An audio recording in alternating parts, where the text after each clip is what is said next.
Nathaniel Hackett fired? Yeah, I don't know. Cecil Lammey here, orange and blue today. Andrew Mason will be joining me as soon as the Nathaniel Hackett press conference is over with. And, well, I'll be happy as soon as the Nathaniel Hackett era is over with the Denver Broncos. And if you look at this situation, you go, why wait? Like, I understand they don't want to fire him, or I honestly, I don't understand. Really, I don't. I'm sitting here today at 3:30 on a Monday Mountain Time, and I'm wondering, why isn't Nathaniel Hackett fired? Like, seriously, it's a results-based business. I don't care how nice he is. I've said it before. I sound like an aloha when I say it, but whatever. I don't care. I'm at the moment with the Denver Broncos that I'm sick of being disgusted with this team. I'm sick of being mad at this team. I understand people like watching my Broncos rants and watch me lose my mind about this team. That's fine. I don't think it's healthy. I don't feel healthy talking about this team. And again, it's not about me, but it's about the product. The product is crap. The Broncos suck. I wrote about it at Mile High Monday. I say this with all due respect because I love the team and I love the fans and I love the people that work for the team. There's some really, really good people that work for this team. The Broncos suck. There is no doubt about it. Nathaniel Hackett's got to go. And this isn't letting Russell Wilson off the hook. It seems like the fan base is so upset, and I get you, right? I'm never going to tell a fan how to fan. I get you guys. But, like, when I bag on Nathaniel Hackett, who needs to be fired now, who is a waste of time, any games further from this moment on, and it's been this way for a while, but it's the breaking point. It's over. It's done. Like, you keeping Nathaniel Hackett around is just wasting time. And I'm not about to waste time in a league where you don't have much time. It's called Not for Long, huh? Not for long for a reason. And Nathaniel Hackett, you had your opportunity. You're not good at this. You're not good with Russell Wilson. You're not good. But the part that enrages me is when I bag on Nathaniel Hackett and somebody ultimately, and thank God the chat room here on YouTube and Facebook and Twitter is not doing that yet, but somebody will be Russell Wilson. Okay, all right. Russell Wilson is terrible right now under Nathaniel Hackett. When I say Hackett needs to be fired, because he needs to be fired, it's just stupid to keep him around past this moment right now. His press conference is at 3:15. He should have his retirement papers, his walking papers at 3:16. In fact, they shouldn't have even had a press conference for Nathaniel Hackett today. It should have been George Paton. It should have been Greg Penner announcing the Broncos are moving on. We're promoting Najira Evero as the interim head coach. Like, enough is enough. You've seen enough, and this is not good. And in fact, it's worse than what it was. Pat Shurmur sucks, and this is worse than Pat Shurmur. Vic Fangio was old and manipulative, and that's not ageism. But Vic Fangio was a god-awful head coach. This is worse. I would rather have Vic Fangio and Drew Lock and Pat Shurmur than Russell Wilson with Nathaniel Hackett. So when I say that Hackett needs to be fired and they're wasting their time keeping Nathaniel Hackett on the payroll, it doesn't mean I'm letting Russell Wilson off the hook. Not letting anyone off this hook. Here I was not going to rant, and I'm ranting. But anyway, like, I'm not going to let anyone off the hook. I don't know, let him off the hook. Dennis Green, right? We'll let him off the hook. Listen, this whole thing sucks. Okay, top to bottom. George Paton, he's sucking right now. Now, I still believe in George Paton. A lot of people want to see him gone too. I'm not one of those people. Maybe I'm totally wrong. Whatever. All I know is Hackett's not good. Russell Wilson might not be what he used to be, but Russell Wilson doesn't suck like this. He sucks like this because of Nathaniel Hackett. He sucks like this because he's old. He sucks like this because he hasn't flipped the switch in his brain yet to be like, dude, you're not going to be remembered as a Tom Brady or, a Peyton Manning. You're not in that level. You're not. You are pushing for the Hall of Fame. You've won a Super Bowl. You've been to 2. Hopefully you get to another one with the Broncos. That would be great. But when Russell Wilson flips that switch, like, I can't play hero ball all the time. I can't go deep all the time. But I'm starting with Hackett because that's where it needs to start. Russell Wilson, you can't do anything with Russell Wilson. Okay. And whatever the number is, and Spot Rack tweeted about it, like, you only have 105 million in contract money left before you can eat 30 million and get rid of Russell Wilson. So what's the number? 3 years? 4 years? Whatever that number is, that's what you have Russell Wilson for. So I can do one of two things, and I know which one I want to do. And I know which one you should do as a fan base. But number one, I could bitch about Russell Wilson for 4 more years. Okay. And sorry if I got to clean it up for whatever the hell this is. Or I could go, all right, Russ isn't what he used to be. What can he do? What can he not do? Let's set it up. Let's get a strong-willed coach in here. I don't need somebody's best friend. I don't need happy, fun baby star. I don't need, like, I didn't hear Mike Purcell yelling obscenities at his quarterback. And Russ looks scared. And hell, I would be scared. And Mike Purcell wanted to, hurt me. Not that he was going to hurt Russell, but like still, it's an emotional game. And Nathaniel Hackett's sitting there numb to everything, numb and dumb to everything that's going on with his team. I don't know. It's all about me. It's all about accountability. You have zero accountability, Nathaniel Hackett. You have zero skill as a head coach. You have zero mind for what it takes to get the best out of Russell Wilson, whatever that is. So when I talk about Nathaniel Hackett, it doesn't mean Wilson's free and clear and he's just so good and it's all Nathaniel Hackett. It's both of their faults. But somebody's going to be here and somebody's not.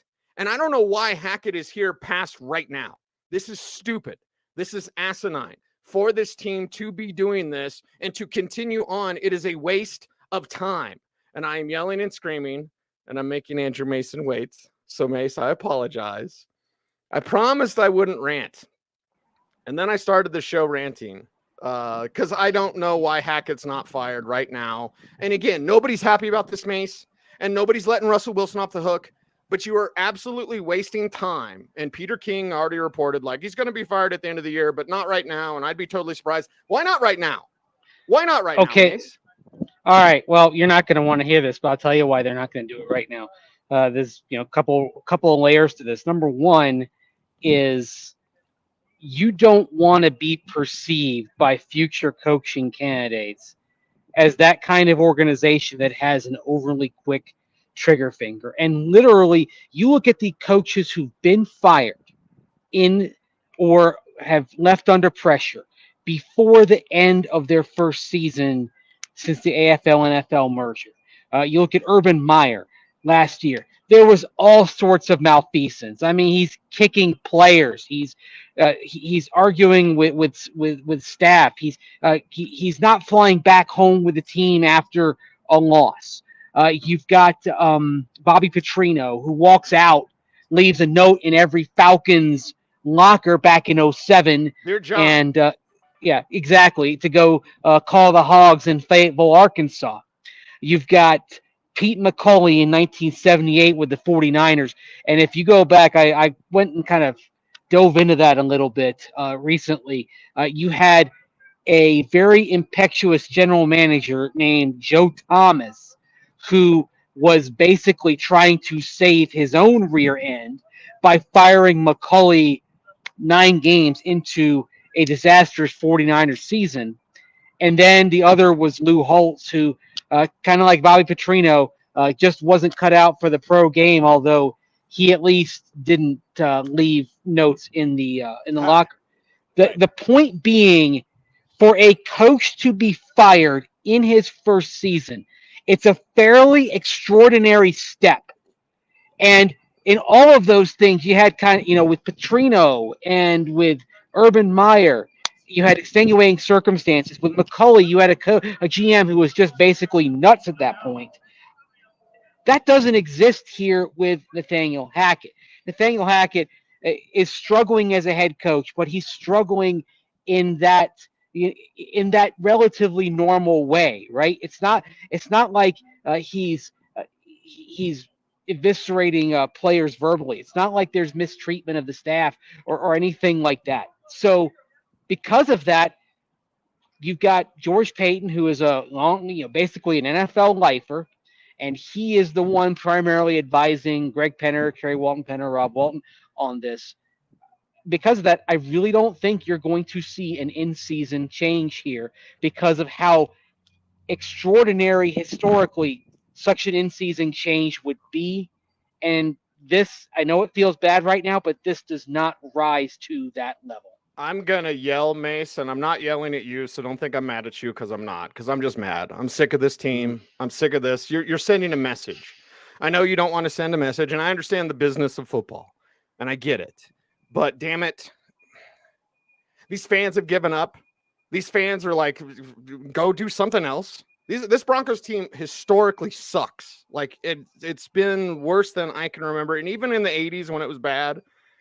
They still had John 80s Elway. bad. They still had John Elway. Let me finish. Let me finish. I know they had one losing season in the '80s, and it was 2-7, and it was strike year. Come on, Cecil, they weren't bad. Right. Well, they weren't bad. Okay. Yes. Let me finish yelling, and please don't interrupt because I am seriously on the edge today. And again, I'm not on the edge with you. Okay, I'm not on the edge with you. You're sending a message that this is okay. I know historically, and it never happens, and extenuating, and Urban Meyer's an ass. Okay, I get all that. This clearly isn't good enough. And if you're going to do it on January, whatever, what's the last day of the season? January, whatever. Black Monday. I think you're going to do it on Black January Monday. 9th. Okay. It could be the 8th if they get flexed to Saturday like they did last year. Why not now? What's the next month do? You don't have a reputation of it. I want the reputation of this is the Denver Broncos. And what we do here is different, and we have a different standard, and we have a different expectation. And when it's historically bad, not just kind of bad, not just a little bit bad, but when it is historically worse than I can remember in 50 years, that deserves a firing right now. You're wasting time. The next month, they're just wasting time, especially if they're not promoting Najira Everett. Look, I'm a believer in the old Jeremy Foley phrase. They said when he was Florida AD, what will be done eventually should be done immediately. If you've decided on Nathaniel Hackett, from that perspective, I say, okay, fine, just go ahead and do it. If you haven't decided, look, I don't think this is going to happen, but what if they did go 5-1 the rest of the way, which would mean that you beat the Ravens potentially, you beat the Chiefs at least once, you beat the Chargers. I think part of what they're thinking is you just leave the door open as long as possible, even though you know which way it's probably going to go. And the other thing is, I think they don't want to be perceived the way that the Cleveland Browns were perceived for much of the 2010s, which, you had a bunch of coaches that were, basically 2 years and out. It was, restarting the cycle over and over again. And what happens when you do that, you become perceived as a coach graveyard. And then even if you have all the cash in the world, like this ownership group does, those coaches are going to have pause because most teams do have plenty of money. Obviously they have a bottomless pit of money here, but most teams have enough money to give you that kind of life-changing wealth. And do you want to go to a place that, and this started before George Payton, before the current ownership group, is more and more around the league by coaches perceived as a coaching graveyard. And oh, by the way, with a quarterback who appears to be in free fall. Yeah, with a quarterback that doesn't fit with his head coach and a quarterback that you're stuck with. So, Maze, I ask you this, and again, I'm super pissed off, okay? And I'm not pissed off at you. I can tell. I'm not pissed off at our audience. Yeah, it's ridiculous. But I'm going to ask you. You're pissed. I'm just down. I wasn't. I was like disappointed, and then I started talking, and I just got myself worked up again because like Nathaniel Hackett's still the head coach, and I get what you're saying, and everything you're saying makes sense. But I will push back, and I will ask this: what about what the message you're sending to the players? Like if you make a change now, what's Draymond Jones think if you make a change now? What's Draymond Jones think if you don't? How many of these change? How many of these changes around the league have been just substitute teachers coming in and guys being in 1-2-3 Cancun mode? That's the thing. I think what you're hoping is that it would look like Steve Wilkes in Carolina. Now, of course, it took 2+ seasons of Matt Rule making baffling speeches and really failing to connect and having quarterback issues to get Carolina to the point where they fired Rule. But Steve Wilkes has righted that ship, and you saw it yesterday. So the thing is, now, at this point, could a new coach come in and right the ship the rest of the way? Honestly, you might be past that Rubicon, and as a result, it probably is kind of a substitute teacher kind of thing where you're just kind of playing out the string. And, when you got a substitute teacher at the front of the class, everyone's kind of playing Charlie mess around and things like that. So, it loosens up. I remember when Studesville came in back in 2010, things did loosen up and guys seemed to have a little bit more fun and clowned around, but it definitely still had that substitute vibe to it. All right, Mace. I'm trying to calm down. I did. I'll say this. I'm pretty sure Deion Sanders is going to be the coach of CU, so that makes me happy. I was, checking in with some people, and hopefully that happens. Gotta have something to hope on too. Unless Cincinnati comes in through the side window here. Right. So we'll continue to watch that. That's the one to keep your eye on. Right. That's the one to keep your eye on. So as I calm down, what did Hackett say today besides the garbled mess that we usually hear from him? I think I said blathering on one of my articles. Like I just wrote blathering because he's the nicest guy ever. I don't care. Like I just don't care. Like he's blathering again. It's about me. It starts with me. Did he say that? Do we have Nathaniel Hackett bingo? I believe he said that. Yes. I believe he said a couple of injured guys are day to day. There's another item on the bingo card. You can be week to week. It can be weeks that you're out, but you're still day to day. Okay. He talked a little bit about the Purcell Wilson thing. Talked about frustration building. It's been dealt with. Blah blah blah. I think. Look, he's going to be fine because he got a nice contract from the Broncos. Mm-hmm. I do feel a sense of empathy for him up there, having to answer the same questions week after week, things going wrong, not being able to press the right buttons to get this thing fixed. I mean, you can hear it in his voice. Like his voice is gone. You hear him up there today. Like he's like, I don't know if it's just yelling during the game or that he's not sleeping much. I can't imagine he's sleeping much right now with the state of things. He just looks spent. Would the humane thing then be to let him go? I mean, the old rule in the country, and it's different than this, so I'm not making a one-on-one comparison, so please no one get offended. But, like, you never let an animal suffer. You never let an animal suffer. And it's like, Isn't it just if his voice is gone and the players, the defense looks checked out. They look checked out in quarter one. Oh. Like, you look at what happened up front yesterday. I mean, I haven't seen the Broncos defensive line pushed around like that in a long time. And I think that you've got some really good players that have just reached their breaking point, right? I mean, Josie Jewell mentioned yesterday, this is the point in the season where you're going to start finding out about guys. And I think it's going to be kind of a gut check. I'll say this for Jewell and Singleton there at inside linebacker.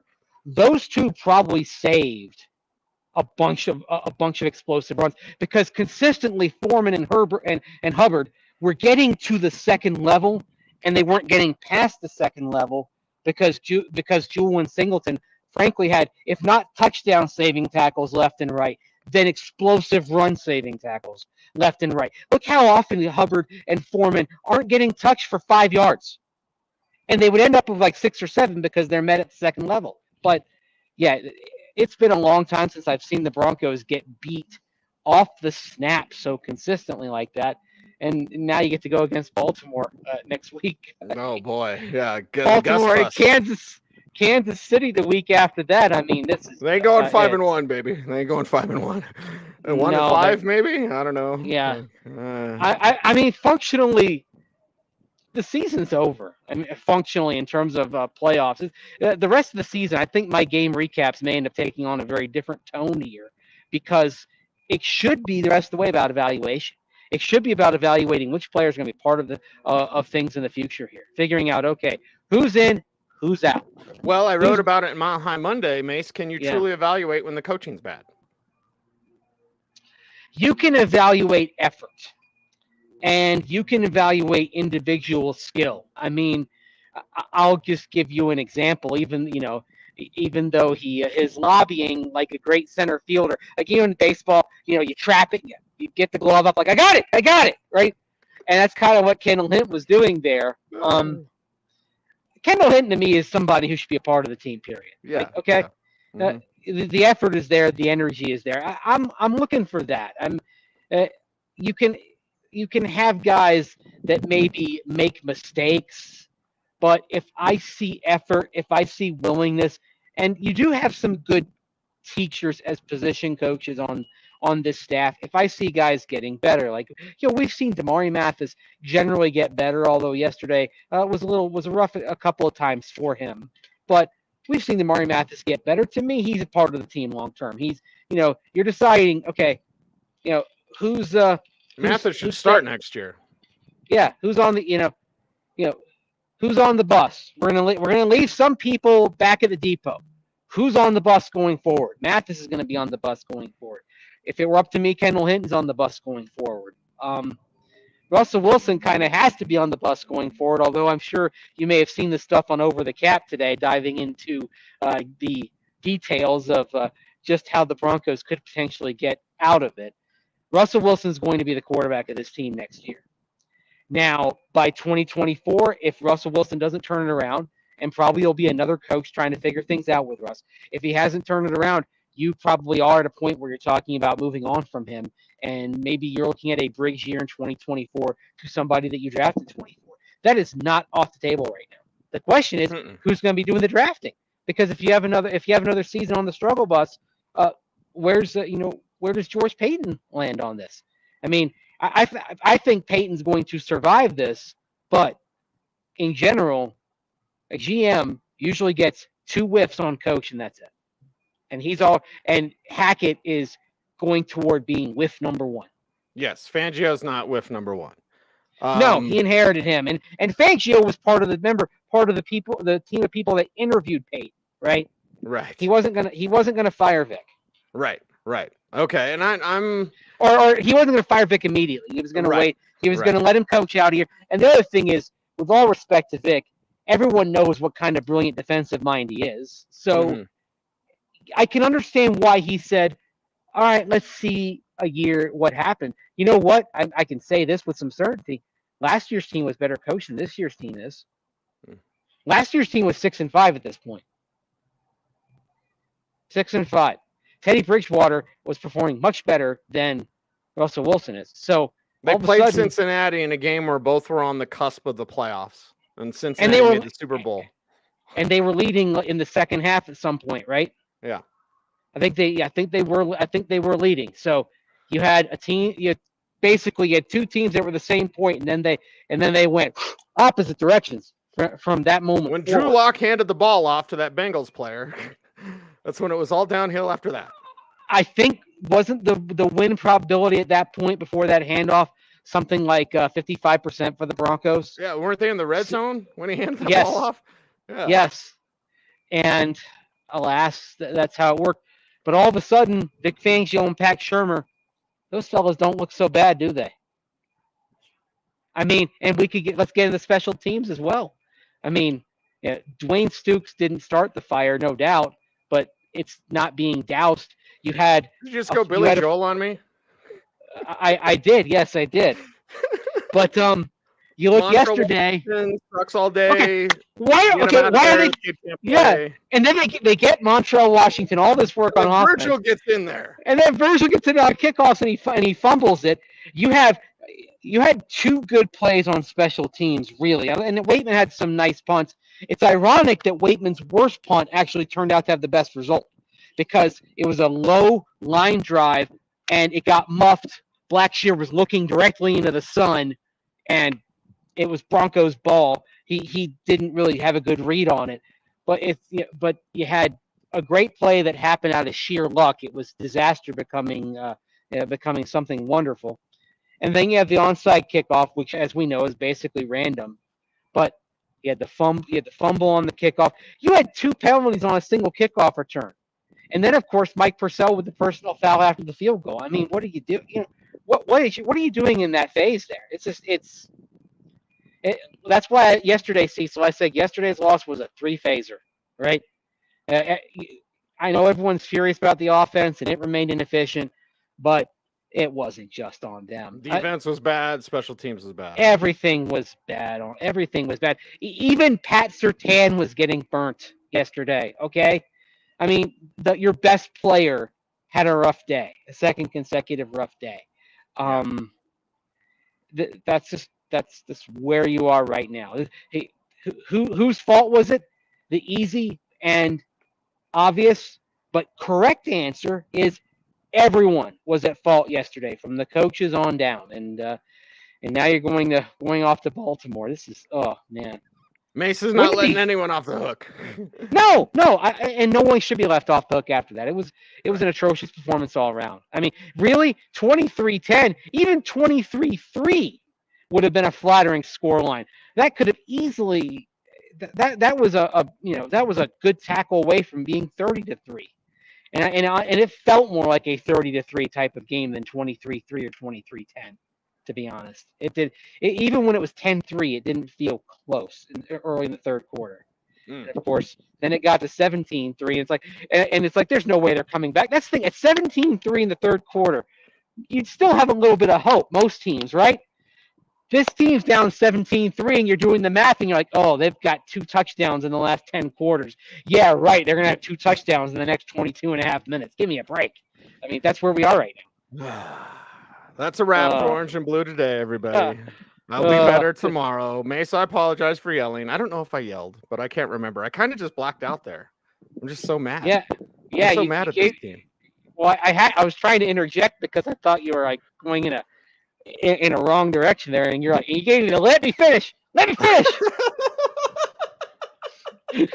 I apologize. I'm not hangry. No, you're fine. I promise. I'm not hangry, but I am angry. I'm tired. I'm tired of Dude, you travel and you watch this garbage team. I mean, I enjoy being in different places. I'm a natural wanderer, but when you've got to be at the airport at 4 a.m. for an early morning flight, man, it's like, I'll admit, I had a few times last night when I'm like, what am I doing here? What am I doing with my life? I mean, there's a video that I posted last night. You may have seen it, where I just show the picture of Bank of America Stadium, and I can't think of any more ways to describe bad football. And we have seen so much bad football for the last 6 seasons. I'm out of adjectives here. I'm out of descriptions. Now, you know what? I understand now what the media in Cleveland dealt with. A few years ago, I remember thinking, like, how do you handle all the losing seasons? Dude, I used to make fun of people from other markets at the Combine because we're from Denver. Yeah. I'd be like, all my Jacksonville friends or my Cleveland friends, I'd be like, you got to cover the Browns. Yeah, and here's the thing.